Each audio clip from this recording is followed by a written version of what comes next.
This is the crock rockin', nickelback poppin', curls for all the girls, the Perminator, Sam Beal. And I am on the Sit Down Marks podcast, and we're going to get some perfection today, baby.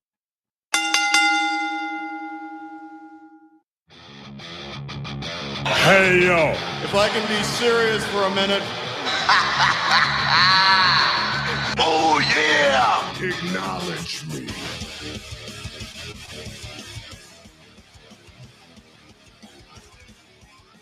What it is. Welcome, everybody. Come gather, my people. What's going on? It's been a little while since I've gotten to talk to you. Let's sit down and talk a little wrestling. It's episode number 116 of the Sit Down Marks podcast. Thank you guys for joining us. We are 3 out of 4 here today. AJ is going to be doing the late run-in. So let me first off, man, producer of the show just had a birthday. Primo, happy birthday, brother. Happy birthday. Thank you very much. So sprightly 25 years old. Yes, so 25 years old. Yeah. I feel like it, let me tell you. Oh, I'm sure. We're glad you're alive, so glad you had another birthday. Appreciate it. Another trip around the world. That's right. Michael, what's going on, brother? How you feeling? I was telling you guys earlier, I woke up today and my neck decided it's going to be locked just in one place for the rest of the week. So, because, being old, and I slept slightly askew for like 20 seconds last night. It's a fun time. So now I'm self-medicating that problem away. Self-medicating? You're full cowl. Oh man, so a lot of things going on in the wrestling world. So let's jump right into it. AJ will come along here at some point. So obviously the big one, we just had SummerSlam up in Detroit, Michigan. Not too what was it, last weekend? Yeah, last Saturday night. So I mean, I can't say I was excited for it. Because yes, I was busy. I didn't get to watch it, but even if I had, I'd probably watched it Saturday morning anyway. Nothing really kind of made me yearn to want to watch it. And after watching this, it kind of holds true. So let's just jump right into the card, man. Let's start. So they give us Logan Paul with his win with his knockout of Ricochet by these brass knuckles that he got. That's how he ended up winning the match. So immediately I thought, okay, Logan Paul's in the opener, so he can get on a plane and go see his brother fight later on. So that totally makes sense. So, smooth move there, yeah. Yeah. This match, I don't know, just didn't do it for me. I expected way more. What did you guys think? I'll let you go first, Primo. I expected for Ricochet to carry Logan, and it's probably what happened a lot of the time. I didn't expect anything. They advertised it as a, I don't know, breathtaking, gravity-defying match, spectacle, but it was okay. I've seen way better. But yeah, it's fine. I didn't really care for it. But I know why they opened, obviously, for the reason you said. By the way, I wasn't excited about SummerSlam either. I think they did a shitty job marketing it this year. Right. I didn't even know what the card was. Yeah. I didn't mind that being the opener because, I kind of have it like that Bischoff mentality. I kind of like something fast, leading off a card. So I was okay with it, but this was kind of just here, near or there. But what do you think, Michael? Logan Paul is a great athlete, but he is a subpar professional wrestler. And don't get me wrong, he's not going to be a professional wrestler on a great level because he hasn't been doing this that long. But this is the problem with him jerking the curtain in a big four.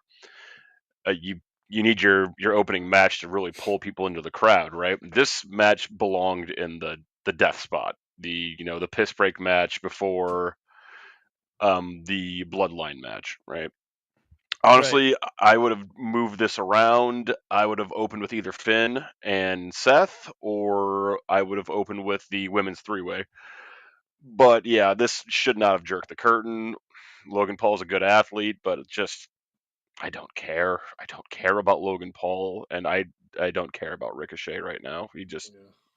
He's been made to look like a geek, so I don't care about him. Yeah, I mean the kid's getting by on his athleticism. It looks like he's trying to do something, but I just feel like he's doing it for short term. He ain't here for putting in no Hall of Fame career, nothing like that. But yeah. All right, so match number 2, which I kind of thought they might lead to later. This is one of the bigger matches on the card. I'm just giving you results here. Cody pins Brock after 3 crossroads, despite Brock tearing his pants and his underwear hanging out. Bro. I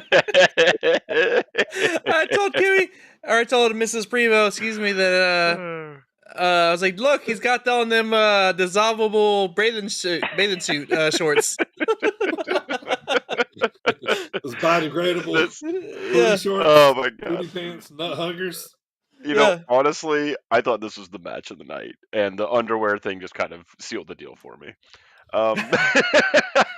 Like this match has everything I want to see in professional wrestling. It's telling a story. It's got great babyface fire.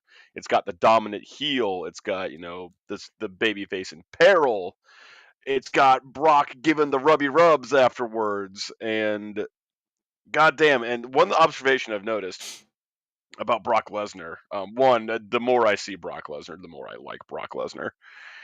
Just because, him going off script and putting Cody over like that's so fucking cool. So good on you, Brock. But here's something that's fun about Brock Lesnar. You know how he's got this like massive, like muscly torso, right? And this giant, like jacked dude. Compare that to his legs, which on a normal human being would still be like enormous, right? But on Brock's body, they look like little toothpicks holding up like a potato. Don't get me wrong, his leg is probably about the same weight as I am. Right.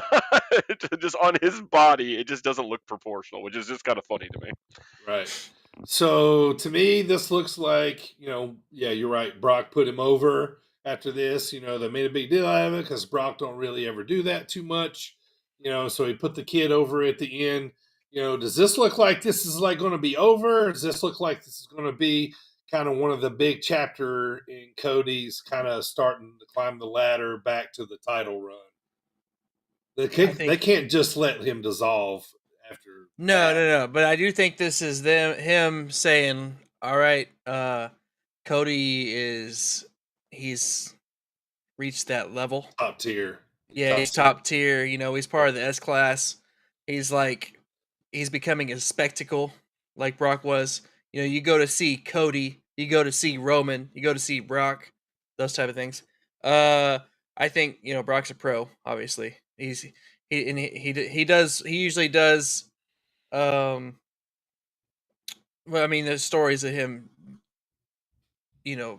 selling for people he doesn't even have any business selling for, and which tells you right there that he's a pro, and because he's a big dude, and in real life, there's no way. But you know what I mean. So, but no, it was good. I had to agree with Michael that this was probably the match of the night, and even that, I wasn't like blown away by it, but it was everything that it was expected to be. And I do think it's over between him and Brock, but it's a way to propel Cody into whatever's next. Sure. My mom loved this match, so she watched. Well, she's here visiting, so we watched SummerSlam together, nice. And she was like super pumped about Cody winning this one. Like because I'm always kind of like, leaning on the side of the heel, snatching victory. So here's a question I have about this match. It's gonna play into some other matches later. In WWE, is it not a DQ anymore to hit somebody with a foreign object outside of the ring? Because they're doing it with the ref watching now. Yeah. Like if I took a steel chair and smashed someone in the face in the outside of the ring, that would be a DQ, right? Absolutely should be. Yeah, that's. I don't know if they changed the rules on me or what's going on, but it happened several times tonight where someone was outside the ring, weapons, foreign objects, blah blah blah. But it was like, something's not sitting right here. Right. But Yeah. don't do it in front of the ref. That's all I'm saying. Don't bury the Right. Yeah. So yeah, I was pretty happy with that. Probably most likely, my kind of match of the night too. Moving on next, probably the most over guy in the WWE right now, with everybody saying L.A. Knight. Yeah. He throws out. Yeah. Go ahead. Go ahead. I was gonna say I agree with you, but go ahead. Go ahead with what you're saying. He throws out Sheamus to win the Battle Royal that they basically kind of threw together the week of on Raw and SmackDown for. I don't even know what they get, a title shot or dude. This is what I'm saying. Like, where the hell did this come from? I don't know. Like, right. They just wanted to give LA Knight something. Yeah, it was a piss poor attempts to as a crowd pleaser. You wanted to give the crowd something for LA Knight, right? But why didn't you just give him a match that he could win? Give him the US title that wasn't on the card, by the way. Right. Yeah. It almost felt like when MVP came out that they actually forgot Omos was supposed to be in the match because it was so close together. It's like, oh shit! Wait a minute. I forgot Omos was even around, to be honest. Yeah. It's just been I don't know. I got to be honest. There was not in a moment during SummerSlam except for like certain heavily advertised matches that I was just like, oh yeah, I guess that's supposed to happen tonight. Yeah. Yeah, I completely agree with you on that, man. Like the build to SummerSlam this year has just been horrible. I'm with you. I didn't even know what the full card was until I started watching it. And then I forgot Karrion Kross was still in the company. He's grew his hair out a lot. He looks like he should be in a boardroom somewhere. Like what happened to him? He was a gimp and then he wasn't again. Like well, thank God he wasn't. Like, God, that was terrible. It looks like they're gonna drag on him and AJ's feud. Yeah. So they got a little thing going on. Was there a pre-show match? Do y'all know? Was there a pre-show? I hope not. Yeah. I mean, they always have that little. Yeah, I don't know. I honestly don't know. I don't even know if they still do matches during the pre-show. That's probably where they stuffed the tag team titles because those also were not on here either. Yeah. All right, let's talk about the big pink fat elephant in the room, the big stinker of this pay-per-view here. I think this match, I think collectively has brought communities all together to agree that. Well, let's just talk about these for this conversation. So Shayna Baszler ended up beating Ronda by submission in this MMA rules match. So, Michael, let's let you go first on this one. Oh boy. MMA does not work in sports entertainment. And there's a very real reason for this, is because MMA is a full-on combat sport that cannot be gimmicked or anything like that. And the reason for this is because if you're going to put two legitimate MMA fighters into a gimmicked match, they're going to move about 50% of speed because they have to, or they're going to kill each other.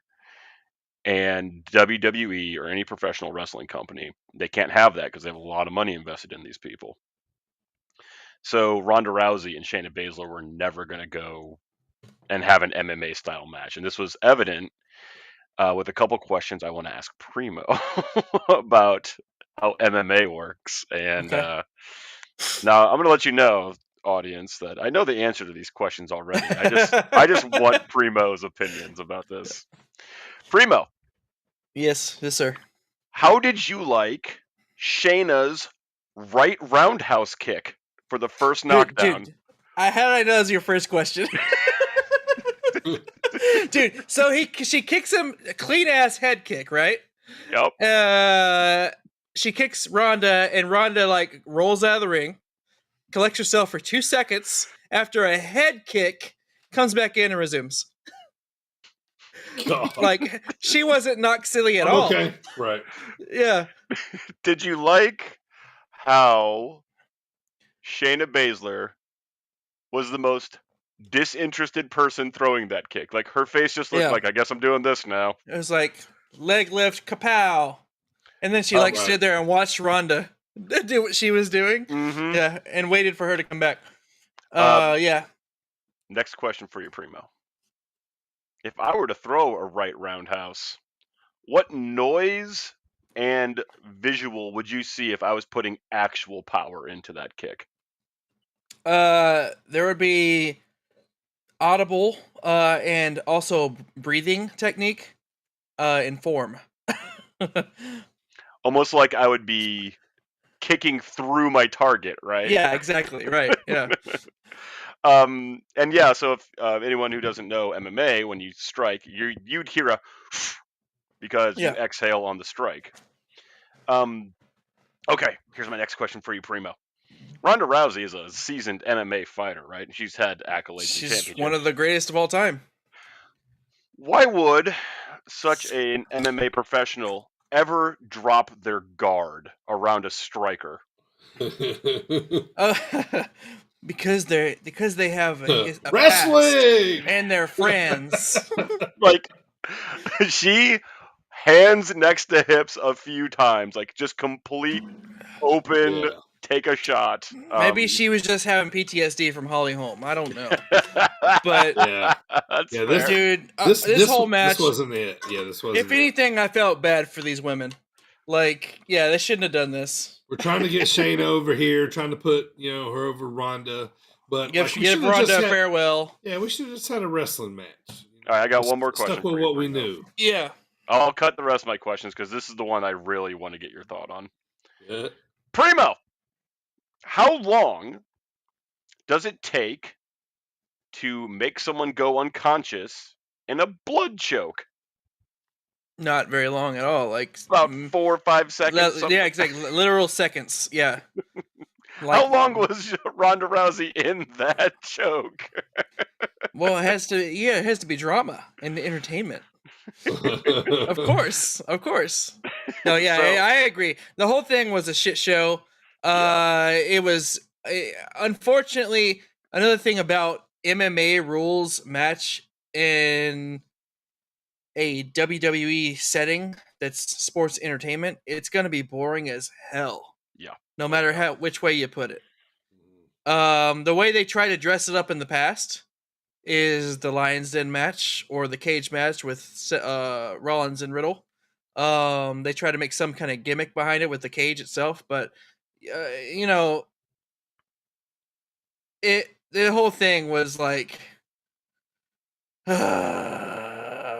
I didn't know what to, it just wasn't spot on. It looked very cranky.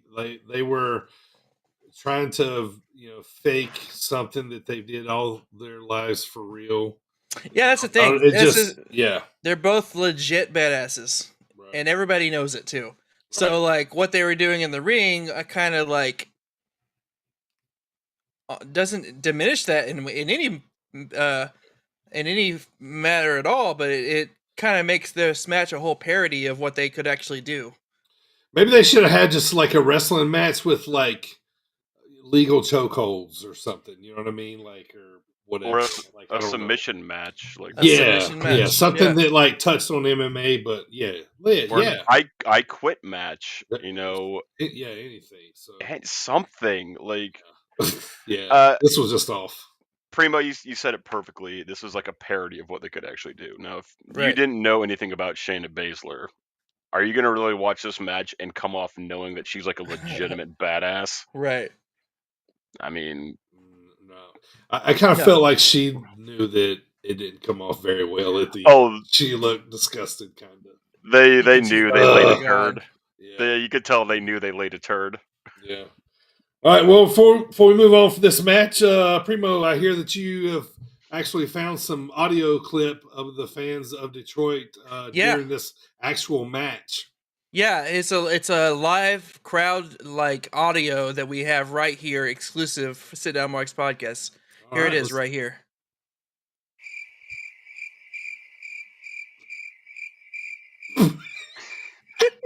Are you sure that's live? Those crickets sound sweetened.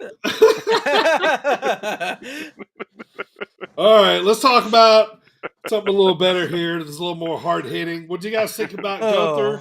He beat Drew to retain the Intercontinental title after a couple of power bombs. See, this is where me and you guys will probably disagree. I'm honestly, I'm not over Gunther. I'm just ready for him to pass it on so he can move up. No, that's fair. That's about it. But beyond that, like, how many times are they going to do Drew and Gunther?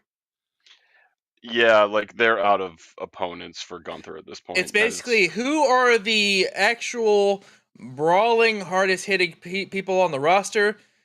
Gunther, Sheamus, Drew, and that's all they got. You know? Yeah. I mean, now I just want to see Tozawa take it. So Why don't they do Right. why don't they do Gunther Edge? What's wrong with that one? Gunther. There's nothing wrong with that because Edge could probably help Gunther with psychology. Sure. I don't know. That'd be a fun one to watch. I think Gunther's psychology is pretty good. He's pretty adaptable with whoever he's in the ring with. But you're right. Like Drew, and how many times are we gonna have to see it? It's the same time. It's the same match. Like it's coming to a point to where like we do find novelty in the fact that every match that Gunther has is a powerhouse. Like he's beating the shit out of him. But like, yeah, that's every match. So like, at this point, we're becoming numb to it. Yeah. I think you're right. Though. I think Gunther needs to drop the belt so he can move up to the main event. He's a main eventer now. Like yeah. And he's done really good things for the IC championship. He's made it mean something again. He just passed Honky Tonk Man, or is about to, for longest reigning, on the list. He's already in the top 5. I think he was moving up maybe or something. So. Yeah, I think he's got a couple more weeks before he passes Honky. Nice. He's getting there. So Seth Rollins retained the heavyweight title over Finn after a curb stomp on the Money in the Bank briefcase that ended up in the ring from Damian, acting like he was going to cash in or not or help with the briefcase. So, another chapter in the story of Judgment Day breaking up. Yeah, turmoil with Judgment Day, basically. I was actually kind of hoping that Finn would win and then Damian would cash in on him, but I guess they don't want to pull that trigger yet. That's what they should have done. Yeah. I don't know. So you were talking about, the live audio from Shayna and Ronda, right? Mm-hmm. The Detroit crowd was cheering for Finn to win at the end. Like when he was going up for the coup de grace, they were wanting to see that title change hands. I don't know if this is just kind of a bit of a smarky crowd, but I don't know. I've often wondered to myself how long the Rollins character can stay relevant and stay popular. Don't get me wrong, Seth Rollins he's great in the ring. I think his character work has always been his biggest weakness. He can cut a decent promo, but yeah, his character work is not great. So I wonder how long he can actually stay in that spot, like on a main event, like consistently featured level with that character. I think it's just run its course, and I think the Detroit crowd is feeling like it was time to switch it up. Yeah, but I think it's going to be a while. They're going to let them sing his song for quite a while now, probably until he finally cuts them off and goes back heel. But I mean, because he's, I guess, the biggest babyface on Raw right now. I mean, with the title most likely.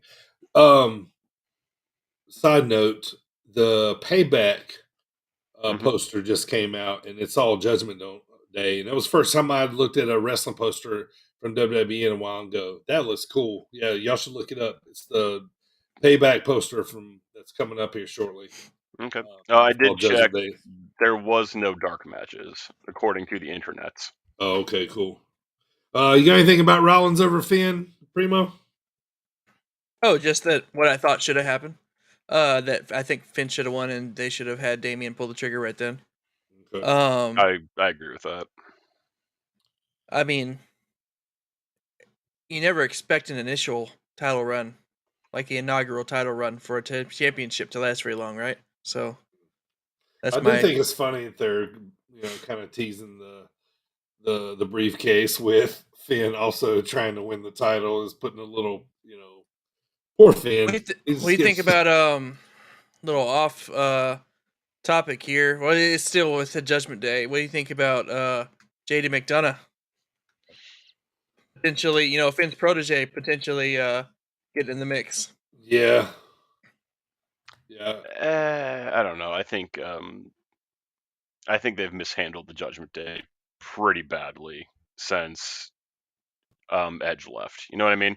Like Edge was doing great in the role as the leader. Then they made it like the supernatural, spooky Judgment Day, and Edge was like, "Get me the fuck out of this. I don't want anything to do with this." And then Finn came in like after 6 weeks of the Judgment Day being a thing. Like they deposed the leader already. I gotta tell you, the best thing about Judgment Day is Rhea and Dominic. Oh, they're great. Sure. And great. by the way, I also love I love everybody in the Judgment Day.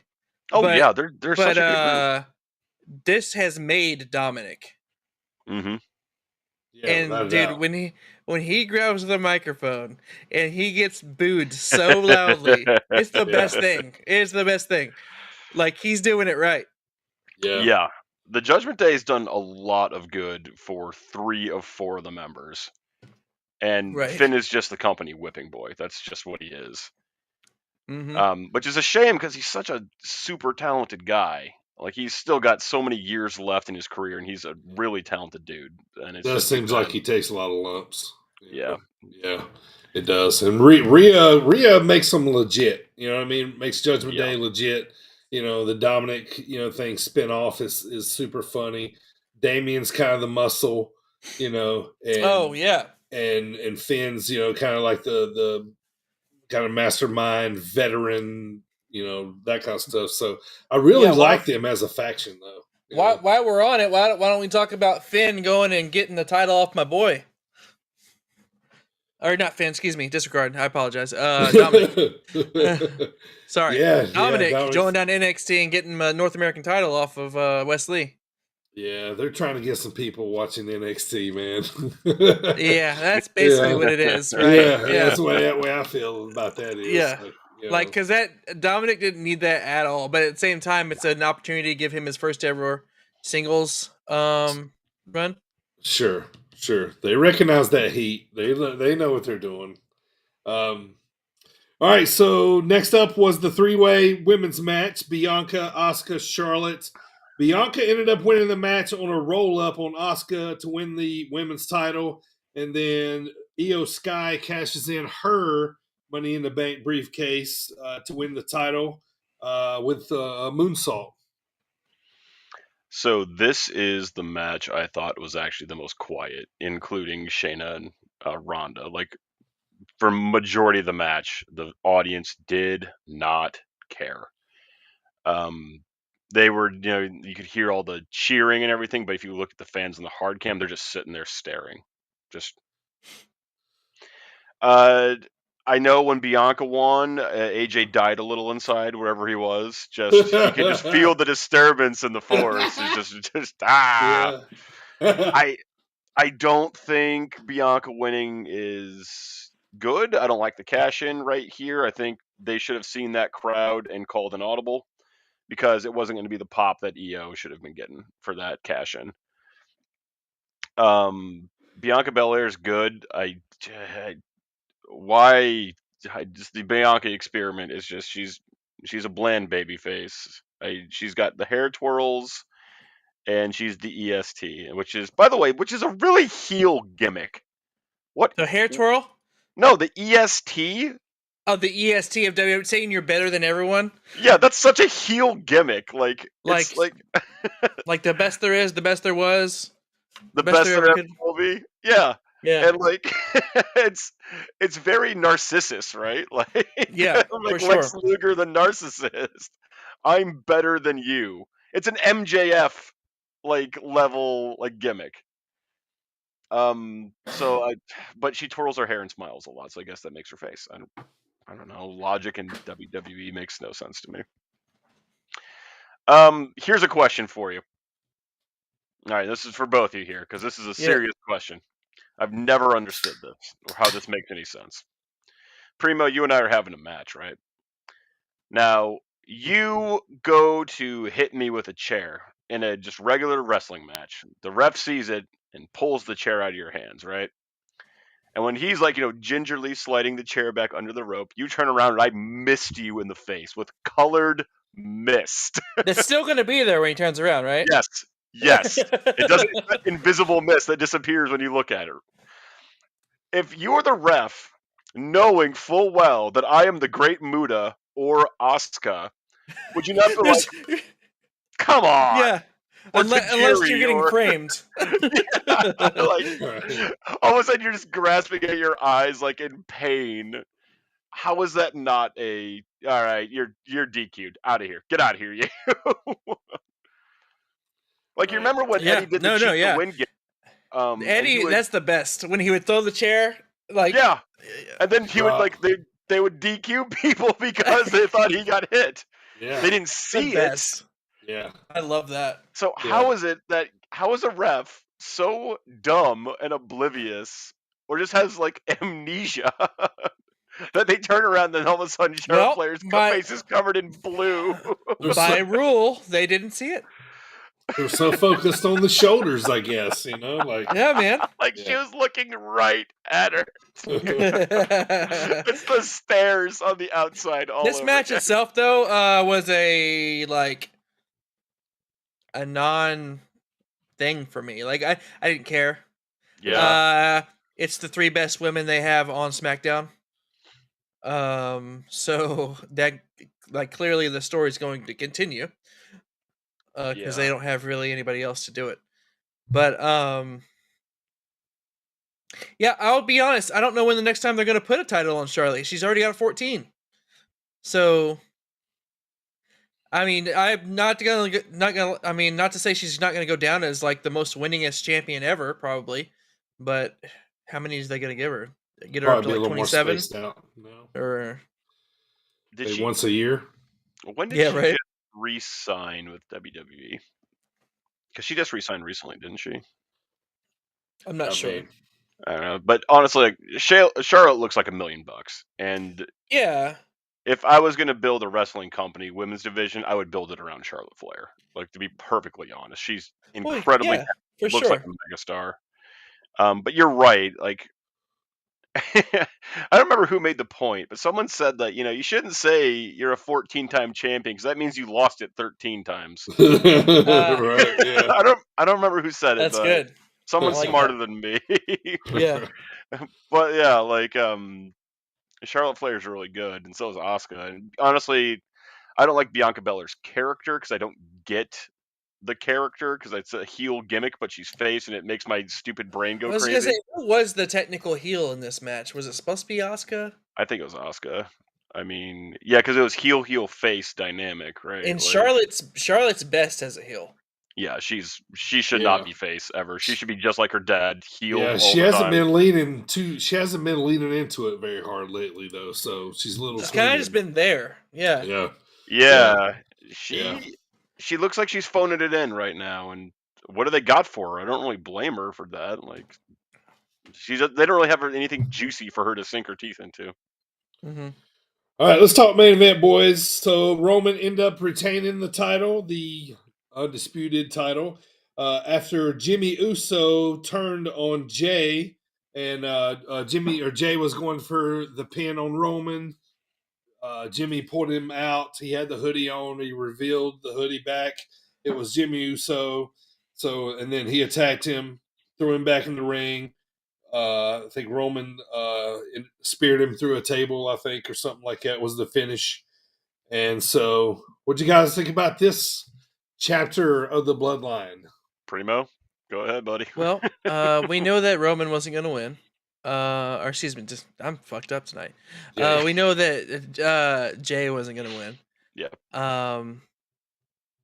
Man, I have my 2 brothers, and obviously you guys, but Michael, you have AJ, but it's like that hurts having your brother turn on you. Of all people. Second brother turn on him. Yeah, right. Yeah, I was just like, fuck, dude, because Jay really is alone now. And but at the same time, I was like, man, I just watched the Ariel Helwani interview where they said that they wish they could do it in a WrestleMania match together against each other. So I was like, well, that lines up. That'd be good. So I'm interested to see where this goes. I'm interested to see, like, maybe here's what I think could possibly happen is Jimmy super kicks Jay to separate himself from Jay because Jay can't, because they already said Jay can't be a singles champion or the tribal chief when he's a twin. So he's like releasing Jay. He's like kicking, you know what I mean? Yeah. Pushing him away. Tough love. That's fair. That'd be an interesting take on it. Like, honestly, with me, like, you're right. Like, there's no way Roman was losing that match, and the other betrayal was pretty obvious. Like, when you like really thought about it, because where's Jimmy at the whole time? Solo's there. Yeah. You know, Solo's showing up. Where's Jimmy? You know, he's backstage somewhere. But honestly, like, I didn't like the end of the match. The rest of it was doing pretty well, but when Jimmy pulled him out, I just would have liked to see Jay just walk off in disbelief. Like, he just lost everything, and like, just at that point, just walk off, count out, let Roman retain, and you'll never know if Jay could have beaten Roman at that moment, instead of like having it solidified. So that way, Jay has a legitimate reason to come back and fight Roman again once he deals with Jimmy now. Because he could say, I had him beat, and I got screwed out of it. But you're like, yeah, that's the thing. You'll never know now. Now Roman put the nail in the coffin on it, and now he's going to feud with Jimmy anyway. So the bloodline is long in the tooth at this point. It needs to be wrapped up. It should have been wrapped up on Mania. In the press conference, they said they're only in chapter 3. Yeah. And Lord. Paul Heyman said in baseball terms about the 4th inning. So that sounds like we got a while to go yet. Yeah, like I wasn't like super like surprised. Like it's like, oh, okay, brother turning on, cool. It's kind of a cool story.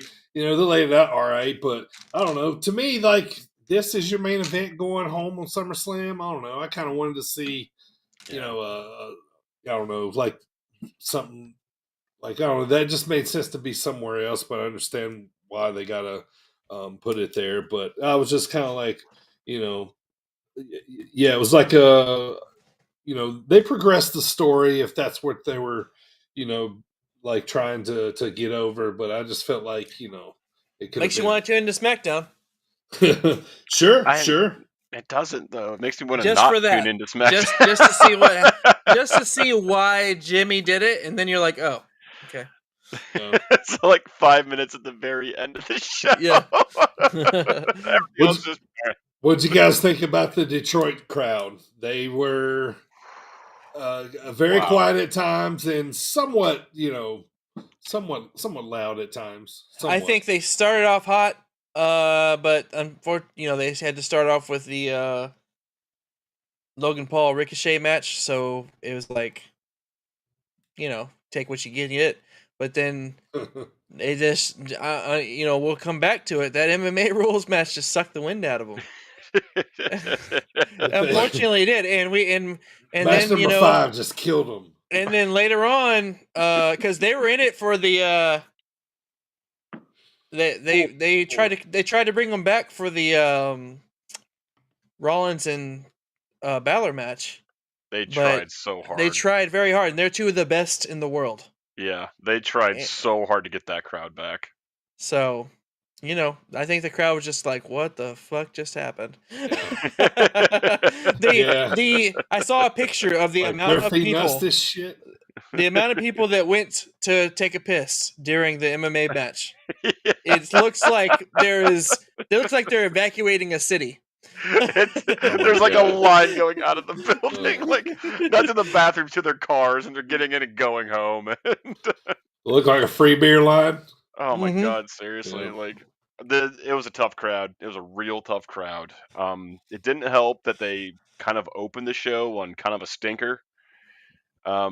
Yeah, give me Finn and Rollins to open. Give me Cody and Brock to open. Like honestly, Cody and Brock would have been the better opener. You know, good storyline, immediate payoff. You get the crowd amped up. You know, you're starting on a good feel good moment. Yeah, You got Babyface your going on heel. first. Yeah, you got your heel going over first through Nux. Like He pulled the old Floyd Mayweather. because he wanted to go see his brother fight. Go beat well, up Nate And Diaz. you know what's funny about that? He showed up to walk Jake down the aisle with in his wrestling gear. Oh, right. Yeah, he was still in his wrestling gear. So he got on a private plane and flew all the way to wherever it was, I guess Vegas, or wherever, and then still had his wrestling gear on. He didn't Detroit change to mid-flight. Vegas. Yeah. you know why I was a little worried about this match with Logan Paul and Ricochet. It's not because, and like honestly, I don't care that Logan Paul is an internet celebrity. Who gives a crap? Like, they were making it a more of a drama storyline by bringing Ricochet's fiance into it. It's like, oh no, they're gonna keep going. Oh God, this is gonna happen again. No, no. Right, right. Yeah, I don't like that. I don't like that either at all. Like, It's dirty to honestly, me. they've done it to death too. Like WWE has done that storyline to death, and they need to just let it sit on the shelf for a couple years before they try it again. All right, boys, it's time to smelly market, man. Overall, what is your 1 to 10 scale of SummerSlam before we move on? Michael. Oh God, 3 out of 10. Dead crowd, and I don't blame them. Some of the more matches than not were just duds. Storylines I don't care about, and stuff just thrown together. All that compiled with a terrible build. Yeah, I'd say 3 out of 10. It was a bad show. What do you got, Primo? That's literally what I was gonna say. Was 3 out Yeah. of 10.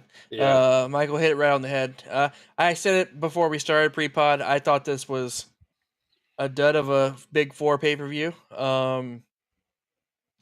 Just marketing all over, man. Like I said, I think the marketing kind of stunk for this, for it being a Big Four. Yeah. I know, coming yeah. into it, like by the time they got to the triple threat women's match, I was like, wait, oh yeah, there's a women's match, because I forgot what the entire card was basically, except for a few matches. And I was just like, and then the card itself just didn't really deliver for me. Yeah. I just didn't care for this as a whole. Yep. Yep. I really didn't either. I'm gonna give it a 5 because I liked Cody Brock. LA Knight got something at least on this pay-per-view. That was Mercy. Right, yeah. Yeah. Right. Rollins fan was good. It's, you know what I mean. So yeah, it wasn't. Yeah, I would say very very average. Out of 5, and then I think it was last night. Shinsuke is going to be Seth's next feud. Looks like, because he turned on him in the tag team. Yeah. So now AJ gets to have his heart broken twice. Yeah. So yeah, He's not here to defend himself. Let's talk a little AEW. That's got a few notes of some things that's been going on lately.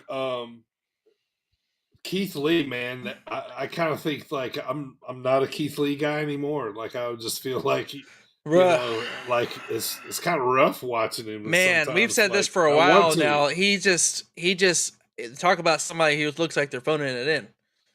He's had the I don't care face for a long time. Kind of hard to blame him at this point. He hasn't really been featured or booked in anything. You know, ever since Bearcat.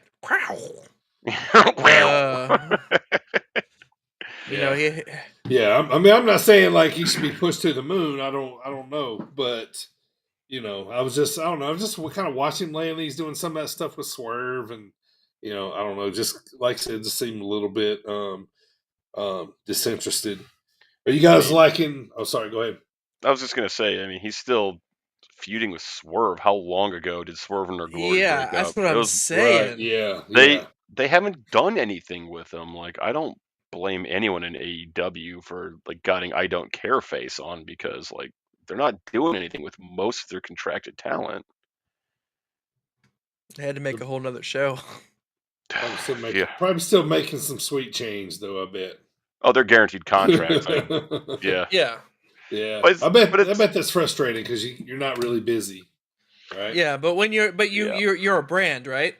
Right. So if you Yes. ever want to go back to WWE or wherever else, you want to be able to market yourself. Yeah, and that primo goddamn right. Thank you. That is something that a lot of people don't get about these guaranteed contracts. It's a poison pill, because you are your brand. You're an independent contractor. Like, look at what happened with Matt Cardona, right? What a fucking turnaround.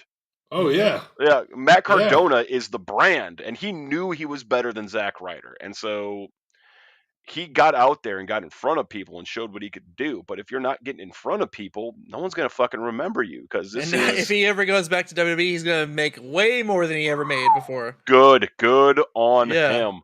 But Mm. yeah, like, and wrestling fans have such short memories too, because like we're always getting hit with so much information all at once, that how many people have not been featured on WWE and AEW that you just forgot about?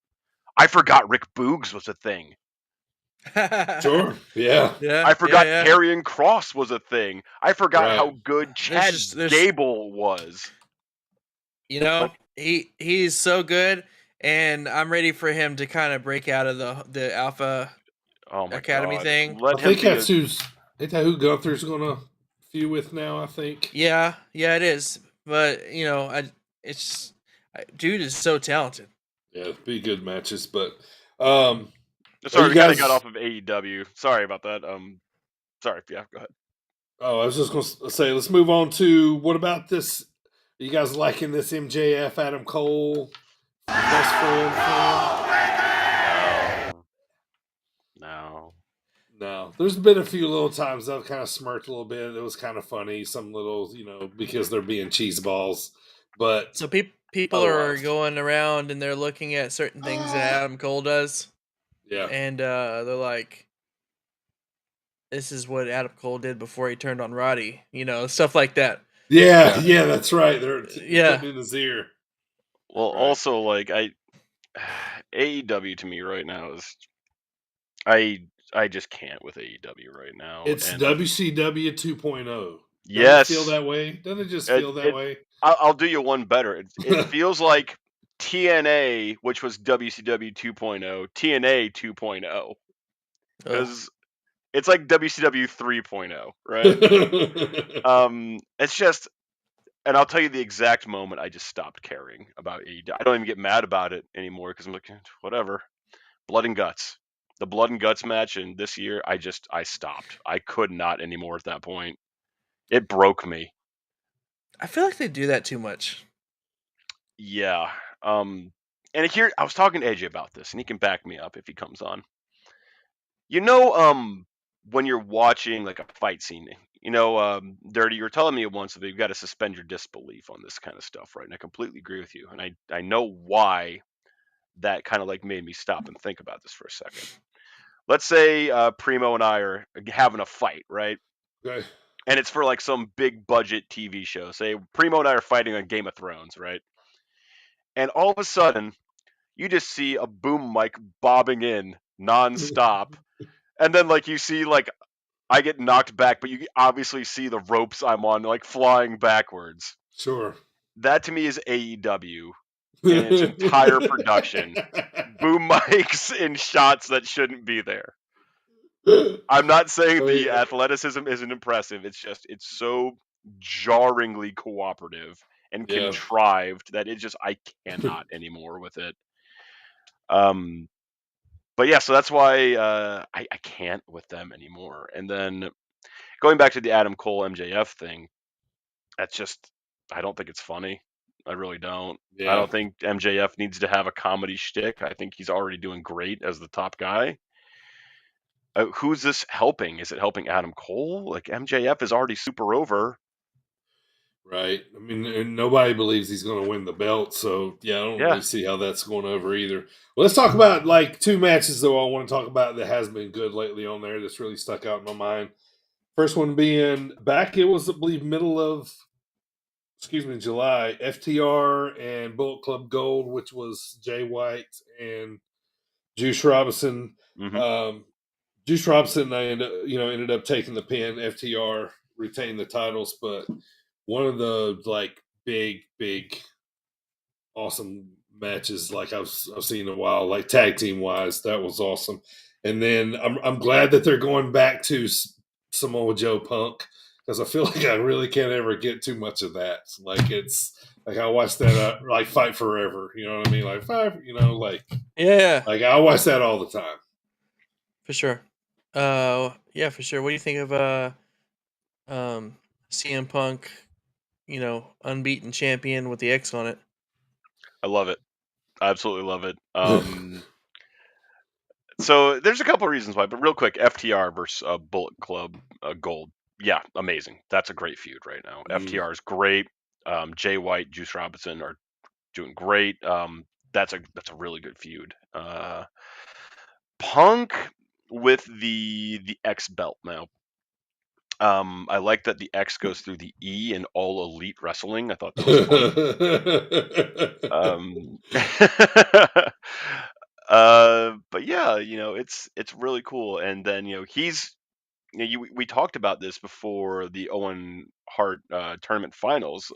We made our predictions about it, and we all pretty much said that Punk's going to put him over. He's going to put the young guy over, and he did. And this is how you can tell that Punk doesn't care about like winning accolades or anything anymore because he doesn't. He's got his pro career. So I wonder what's going to happen with this belt. I mean, obviously he's got to challenge MJF at some point to unify, which is they have a great rivalry too. But it'd be interesting to see what they do with it. I think Punk eventually loses the belt to MJF though, which would make the most amount of sense for young companies starting up. Put MJF over strong. I think that's what should happen. Love to hear what you guys think about it. Yeah. I mean, I'd like to see that, but for now, like I'd kind of let this thing stir for a while. He's already saying, I'm the real AEW's champion. I never lost it, all that kind of stuff. So I kind of like it. It's kind of like, almost kind of like, kind of separates Collision a little more as kind of like their own brand a little bit now. Mm-hmm. Even though you're seeing a lot of people on there, and then they're kind of using some other people and bringing them in and out. But I also wanted to mention too, we were talking about Rhea Ripley earlier. I think her and Buddy Murphy got engaged. Yes, congrats to them. I'm assuming that's his real name. Was his real name Buddy Murphy? Yeah. I don't know. It's Buddy Matthews. I think it's Buddy something. I don't know.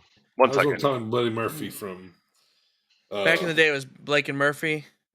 Yeah, it's Blake and Murphy. Matthew Adams. Oh, there we go. I was way off. Awesome. Buddy Murphy, he's good. What do they call him good. in AEW? Buddy Murphy?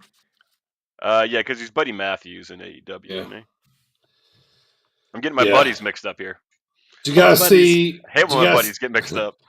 Did you guys see Rob Van Dam come in and put over Jungle Boy? For the love of God. Yeah. For the love of God. Yeah. Yeah, it's a thing that happened. Like, the old dog. Like, honestly, again, I don't care. I just don't care about AEW anymore. It's what it's usually like a sign of like being desperate is, keep reaching into the barrel of people when you have an entire roster backstage. Yeah. They're FTR Young Bucks too. They're going back to that when FTR could be working with a bunch of other people, but I know they're still trying to, I don't know, put their big horses against each other, I guess. They're trying to like capture this thing but it's just not working. They're hot-shotting.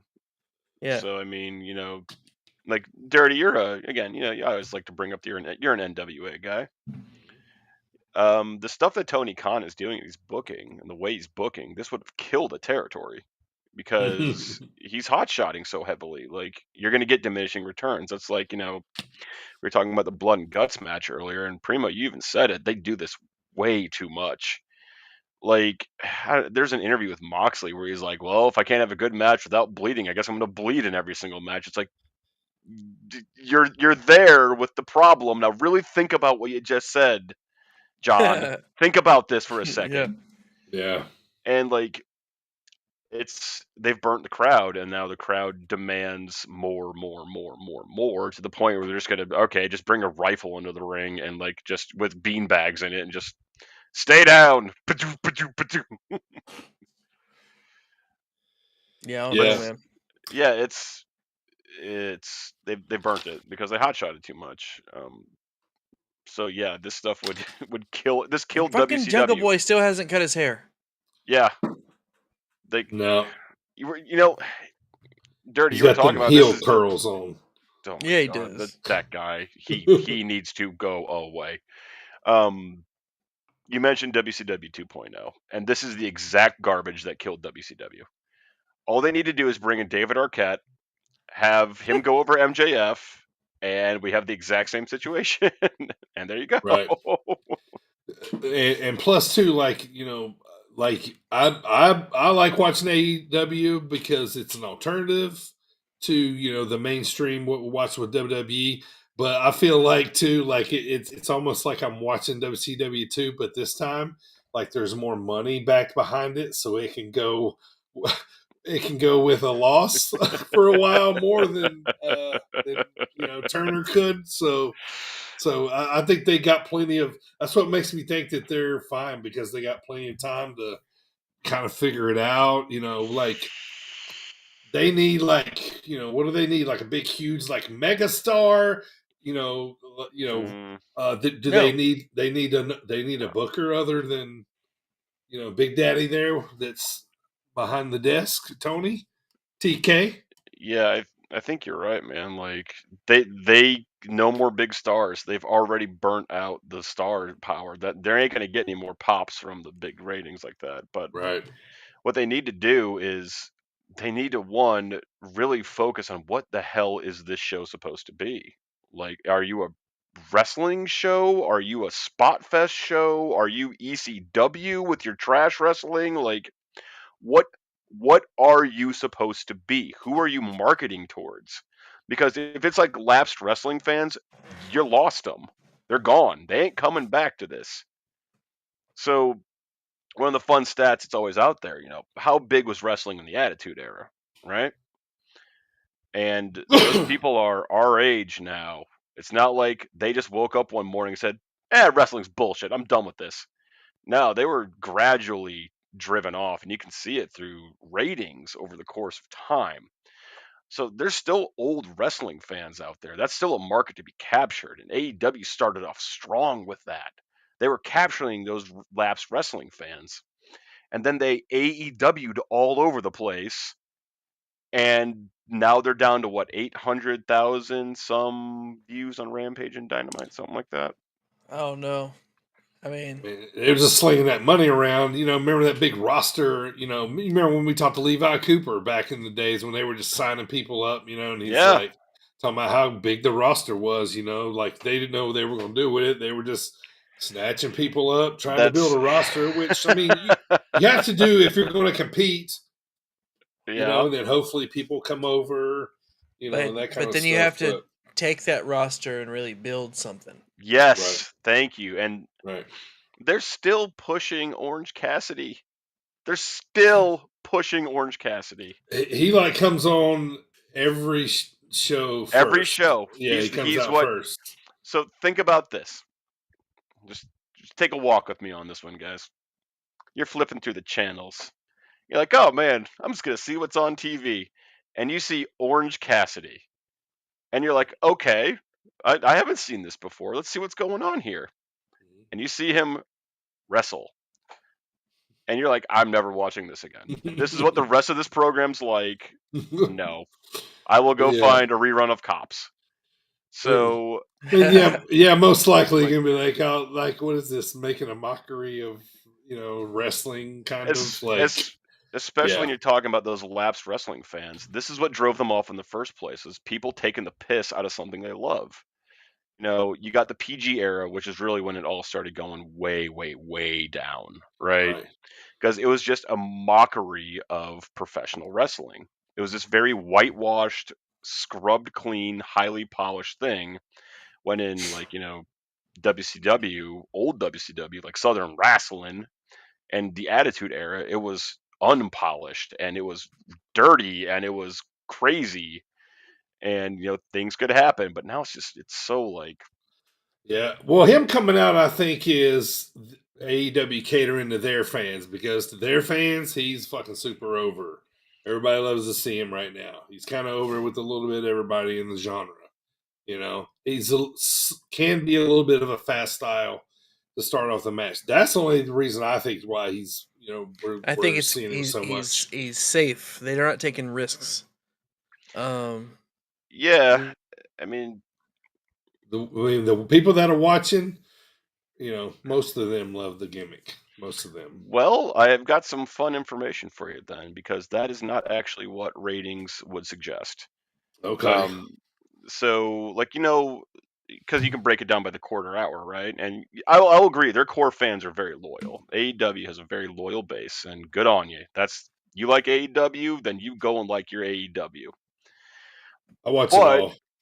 There are some things on AEW programming that regularly lose their loyal viewers, and then they'll come back the next quarter hour or something like that. Orange Cassidy's one of them. I hate to say this, sure, but the women's segments drive off people lead too. off. And here's the other one. This is what I always get into trouble saying this, but like Young Bucks Elite segments and Blackpool Combat Club, they drive people off too. What about Omega? What about Omega? Omega, I don't remember off the top of my head. I have to look into that. Yeah. But specifically like Young Bucks, like Adam Page, that elite stuff, people are just kind of done with it. What brings people in though, bringing them in is like MJF brings people in, Darby Allin brings people in, Miro brings people in, Punk, FTR, Golden, Bullet Club Gold, they bring people in. Yeah. So Tony, being a stats guy, really should look at this stuff and correct his booking, or he's going to have WCW 3.0 in his hands, where he doesn't have Ted Turner money. He doesn't. And his ratings are not good enough to hold that spot on TV when they could do a lot cheaper stuff and get better ratings and more advertising dollars. That's just looking at the business side of things. But yeah, I'll give AEW this. Like, their fans are super loyal. It's just, hey, you ain't going to get any more. Not with that stuff. And that's all there is to it. It's been a 4-year experiment. You've capped out about 800,000 people. And that's totally fine if that's what you want to do, and you can stay on air with that. All right, you guys got anything else before I talk about Dreamwave here? No, man. That's all I got for AEW, especially. I mean, I gotta be honest, it took me forever to realize that they changed the name of the All Atlantic title to the International title. It was kind of like this is what we're going to do, and we did it. Yeah.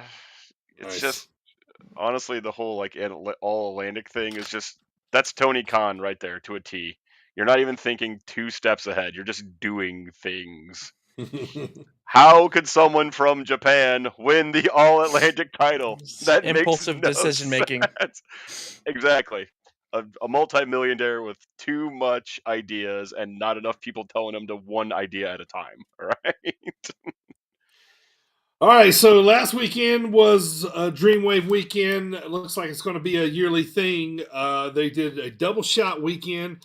Friday night, Summer Spectacular. Saturday night was called Those Summer Nights. Just to kind of throw out some names that was there over the weekend. There was the guy that was in the match with Brian Pillman in the first ever Nitro. The Ultimo Dragon was there. Buff Bagwell. a girl very popular to this podcast. Her name is Mickey James. Hardcore country. Hit it one more time for the big fans out there. They love it. Hardcore country. Hell yeah. Awesome. So yeah, 2 nights. I just ended up staying in LaSalle for the weekend. This was big stuff, man. We had a lot of things going on. So let's talk about a little bit on Friday night. We had Matt Cardona that we were just talking about, Zack Ryder. He came down with Steph DeLander to take on Christian Rose for the Dreamwave title, but was unsuccessful. So, but ended up being a really awesome match. They went about 15 minutes, I think. Probably the big win, the big win of the night was current Triple A champion, depending on who you talk to, Vikingo. He won the Dreamwave alternative title from Gringo Loco in just an amazing display of gymnastic wrestling match that I've probably ever seen, man. It was just insane. I mean, all this you've seen him. I've seen so somebody posted some TikToks of that exact match from Dreamwave. Yeah. And I watched it and it looks sick. Yeah, Vikingo, like that Dude, kid has the dude is a balance like superhero. I've never seen. Yeah, yeah, his balance is incredible. It's amazing. LaSalle has kind of taken him as their own, man. They love him, like everything he does. They're all high-fiving him. You know, he's starting to get a lot of attention, and LaSalle's, kind of taking him as a little son, if you will. But I want to say too, and it looks like he's going to be around for a little while by winning the alternative title, so that's awesome. So we'll be seeing him more. Probably the biggest pop of Friday night. I don't know if you guys are familiar. There's a guy on the independent scene right now. His name is Bobby Orlando, and his gimmick is he's the goatest of all time, and he comes to the ring with a stuffed goat he calls Bobby Jr. on his back. And it gets fantastic. Yeah, and it gets, as you can imagine, it gets involved in matches. There was an epic picture taken over the weekend from Matt Tucker Photography where he took a picture and somebody had threw the goat in while Bobby was doing an elbow, and it looks like there's a double elbow coming from both sides. And, one of them's the goat. It was funny. Like everybody was talking about it. The Hype, 12 Gauge, and Hunter Holcraft won the Dreamwave Tag Team Championship, so that was a lot of fun. I believe that might have been Saturday, but we're kind of all coming in together. Vic Capri ended up winning the Battle Royal, so he will be in slot number 30 for the Good as Gold Rumble in December coming up, so only 2 shows away from that. So we had 2 women's scramble matches, one Friday, one Saturday. Both winners would take on each other on October the 14th. So some newcomers kind of onto the scene. Some girls kind of haven't been wrestling, I don't think, for very long, but had a really big weekend, man, and looking forward to their match. Zeta Steele is one of them, and Brittany Brooks is the other. So they're going to be going to battle on October 14th. For the Dreamwave Women's title, and they just announced there's going to be a certain lady named Medusa that's going to be there to present the title. How about that? Yeah. Wow. Interesting. Yeah. Wow. Yeah. That's a big deal. Yeah, so that's cool. Wait, you going Medusa or Lunder Blaze? I don't know. I think she's advertised as Medusa. I'm not sure. Well, I guess that would make sense. That's what she was known as later in her career. Yeah. Yeah. Well, that's awesome. Val Capone was in the house. She's going to be doing some women's ring announcing for some of the women's divisions, so that was cool. Some of the kind of cool things I saw over the weekend, man, it just kind of blew my mind. Masha Slamovich is super nice. Sorry, I hope it doesn't ruin the gimmick, but she's really cool. I talked to her for a minute. Probably, and I kind of been watching these guys a little bit on YouTube. They've had some spots in NWA, but mostly in OVW, man. I don't know if you guys check these out. I got a shirt on. They're called the Outrunners. Truth Magnum and Turbo Floyd is their names. I like that. And yeah, they're a tag team out of Louisville, Kentucky, actually. And Louisville, yeah. And they kind of got their tights kind of remind me of Sting's old bright pink ones. They're kind of you take like everything you know about an 80s wrestler, you kind of put them into that kind of gimmick, and they're loud and crazy, they got a lot of energy, they're fucking running around and stuff. Anyway, I got to talk to them for a while. They were super cool. So I had fun with that. But I told the boys earlier pre-pod, but probably kind of the most surreal thing of the weekend, which was just one amazing thing after the other, because Buff Bagwell was awesome to talk to. He told me some Nitro stories, and we got to talk football, and it was great. I was able to talk to Mickey James for a moment. My mom's a big Mickey James fan. She signed a picture for my mom and sent it to her, which I thought was really cool. And we got a picture together. But probably the most surreal thing to me, probably because it still feels new, but Alex Shelley not long ago just won the Impact title. If you've been watching wrestling for a while, you've been watching Alex Shelley. Well, I'm in the gorilla position. This will be my inside story of the week. I'm in the gorilla position, our gorilla position, I guess, and there's an elevator there for handicapped people that need to come up instead of using the stairs. They have to come up through there. So I'm just kind of standing there by the elevator, and I heard it open, but I didn't quite, see who it was. So I kind of looked over, and off the elevator, which his match was up next, but off walks Alex Shelley with the Impact title, and I was kind of like, ah! Like, it was cool. I'd never seen the Impact title before. It was really awesome to me that Alex finally was the Impact champion. So that was super super super cool feeling. That's awesome. insane. Yeah. Saturday night, by the way, Christian retained the title once again against Alex Hammerstone, which was a really good match there. So he went 2-0 for the weekend. So now let's talk about. I meant to tell you too. This was funny. Somebody had a sign at the LaSalle show that said, like, Steph DeLander. A lot of people call her SDL. Somebody had a sign that said Chelsea Green is greater than SDL, and so Stephanie's like parading around the ring, and they're just like flaunting it in her face, and they were. It looked like they were going to try to play keep away because they knew she was going to try to grab it and rip it up, right? And so like she ended up getting it, but I just thought that was kind of funny. Pretty great. Yeah. All right, so Dreamwave only runs every 2 months. Yeah, and usually the tickets doesn't last very long. For the tickets, usually, I think the record coming into this October show was 30 or 40 days away from the show selling out. So just a little over a month, somewhere around a month. So they sold out like a month ahead of time a lot. You know what I mean? All right, so on Saturday after the show, Dreamwave always likes to release the poster for the next show.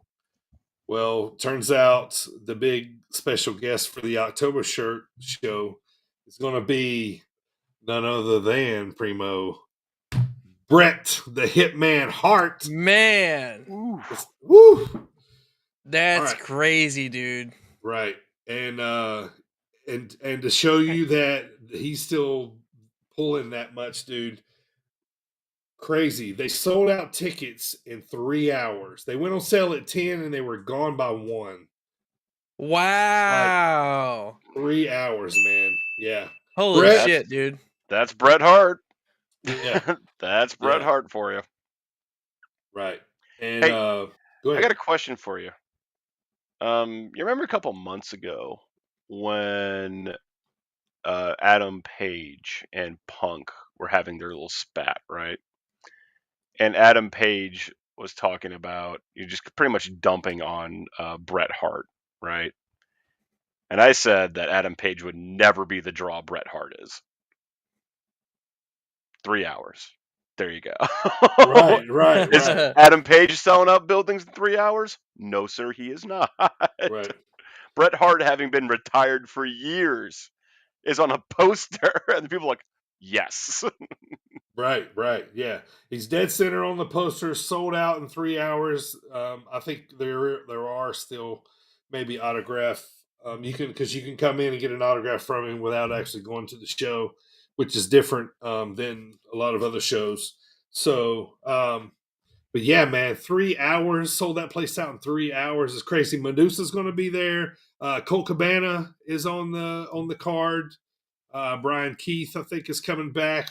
We're doing the big, it's going to be the reveal, and they're going to crown the first ever Dreamwave Women's champion. So, yeah, big stuff. Davey Vega's coming over, I think, maybe for the first time in a while. So, amongst everything else going on, but yeah, that's pretty sick, man. That's pretty crazy. That's Like really I cool. like yeah, I'm not surprised by that at all. So, and to tell you that I might be in like around Bret Hart is pretty awesome feeling. Dude, Like, you I want, shit like, your pants. No, yeah, I probably am, man. I probably Excuse am, me, yeah. for I have just shit my pants. He'll Says probably Dirty. like, I understand. Yeah. Yeah. Like, oh, I have that probably effect on people. Yeah, people do it all the time. Not the first but, one, kid. Yeah. Because you can, that'd be awesome. I take that in a heartbeat, but heartbeat. Heartbeat, yeah, there we go. Damn, zingers. But yeah, man, awesome. Check out Dreamwave Wrestling. They just released their 2024 dates. If anybody listens to this, man, come to the South, check it out, man. It's awesome. These cards are unbelievable. Jay's the best booker I've ever seen in my life, best promoter. It's the best job I ever had. It was awesome. Like, I feel, I'm meeting my, childhood, people I grew up watching wrestling, and it's awesome, man. So, but yeah, so thank you, Dreamwave, October 14th. I think there's, but otherwise, man, you can still see the show on IWTV, Independent Wrestling TV. I think it is independentwrestlingtv.com, something like that. So if you Google it, you'll figure it out. So but it's going to be on there October 14th. So,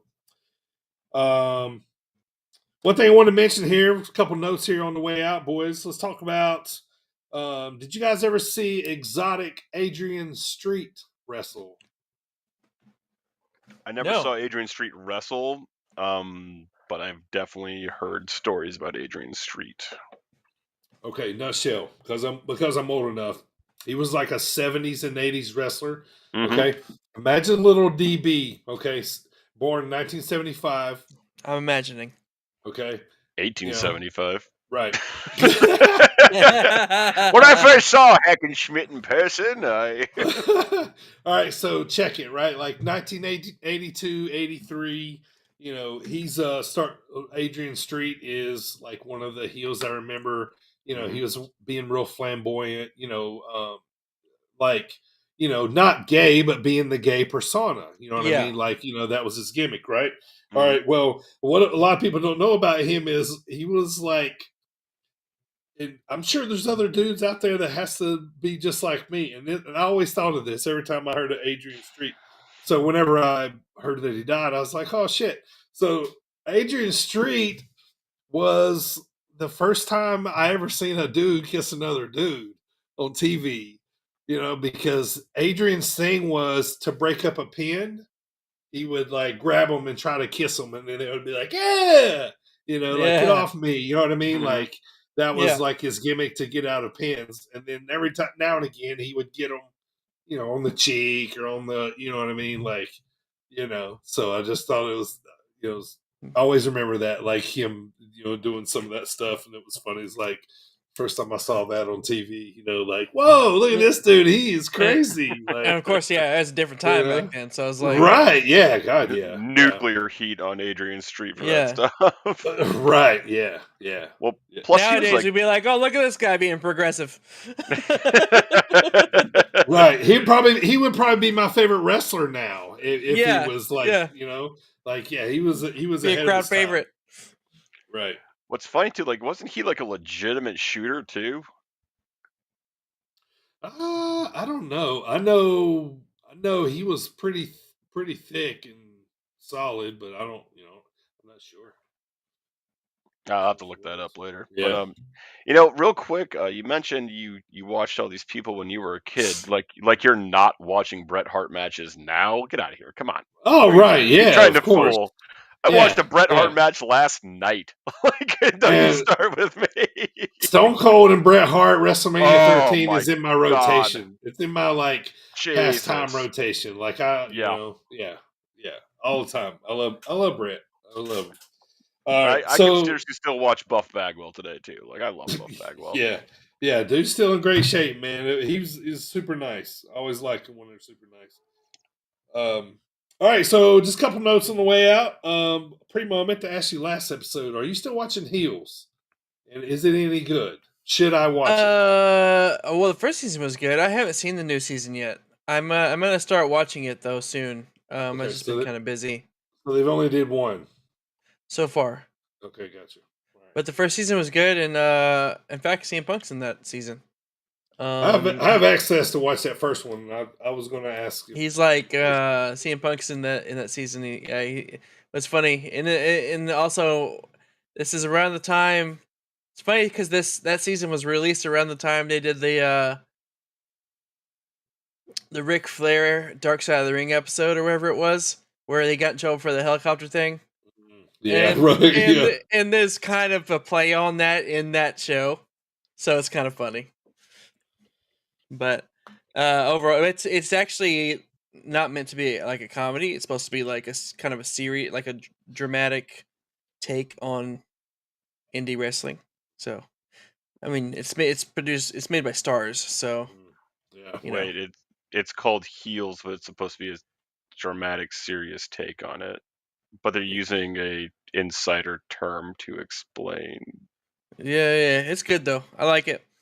Insider turn to try to draw us marks into probably. Well, it's by Stephen Amell, who he's smart to the smart to Yeah. the Yeah, business. I like Stephen Amell. He's good. So, What about Dark Side of the Ring? You guys see Bash to the Beach or Bam Ooh. Bam? Any I of those didn't lately? see either one of those actually. I need to. I need to get caught up. I just saw Adrian Adonis, and I just saw Bam Bam. Yeah. Bam Bam is more of a tragedy than anything. Like, that poor son of a bitch. Like, he didn't even intend to get all fucked up. He just wanted to do his job, right? And then, like, he gets handed a bunch of painkillers by a doctor, and by his own admission, he's not that smart of a guy. So he's like, doctor told me to take him, so I took him. Like, Right. Yeah. yeah, I need Adrian to catch up Adonis on though. that. Yeah, it's good. Adrian Adonis though sounded like he was just a total asshole. Like, and who was it? It was Spivey. Just uppercutted him out of his boots. Is that what Yeah. happened? Yeah. Fucking shot on him. Yeah, Dangerous Dan Spivey. Yeah, I Hey, watched the Bash I at the Beach one. I haven't caught Bam Bam's yet. I need to catch up on that. I need to catch up on Ultimate Fighter. I'm like 2 episodes behind on that, I think. I'm pretty sure you got your MMA fix already this week, Primo. Hey, Primo, second question for you. How long Yeah, would right. you be able to sit on the mat in an MMA fight before the ref just called the fight? Like, And not do shit? Like, Yeah. what the hell?